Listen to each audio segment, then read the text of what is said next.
Over 3 days, nearly 220 nurses, midwives and observers from around Queensland gathered to consider the most important issues currently facing us and our profession. Just looking at where we are now, where we're going to, the difficulties with the workforce. We're going to have a global workforce shortage, and what we can do as nurses now to assist that. We've all got to start to get together. It's no one's problem alone. Every nurse has to be involved in this. By bringing together nurses and midwives from around the state and across the health sector, the QNU can identify and address those issues that genuinely affect members, no matter where they work or what they do.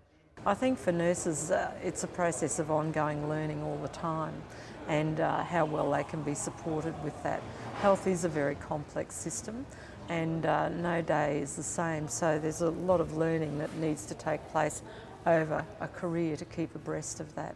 At a time when the global financial crisis is dominating the actions of both the public and private sectors, it's even more important to set the agenda and help ensure Queensland's health system works for patients and those of us who care for them.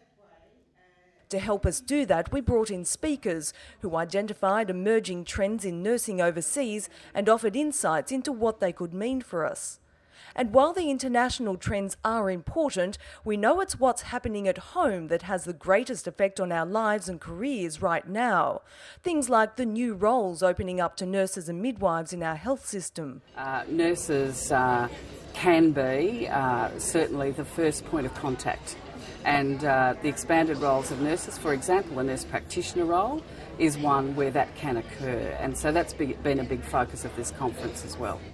And while setting ourselves for the future is important, so are the issues that we face every working day, like what impact Australia's new industrial relations laws will have, the situation in aged care, workplace issues like car parking, and of course enterprise bargaining and getting fair pay for all nurses and midwives, no matter where they work or who they work for. In our particular hospital, we're lucky, we have pay parity, but in other smaller places who don't, I suppose, have a strong union membership, it isn't probably as good, and it certainly seems to be getting worse in the aged care. The conference also looked at new ways to ensure members are treated fairly and equitably no matter where they work. From here, we'll work through all the issues that were discussed during the conference and begin setting the agenda for the year to come and beyond. Absolutely, now is the time to be involved in shaping the future for nursing and midwifery, not only in Queensland but nationally and around the world. We've got a lot of opportunities now.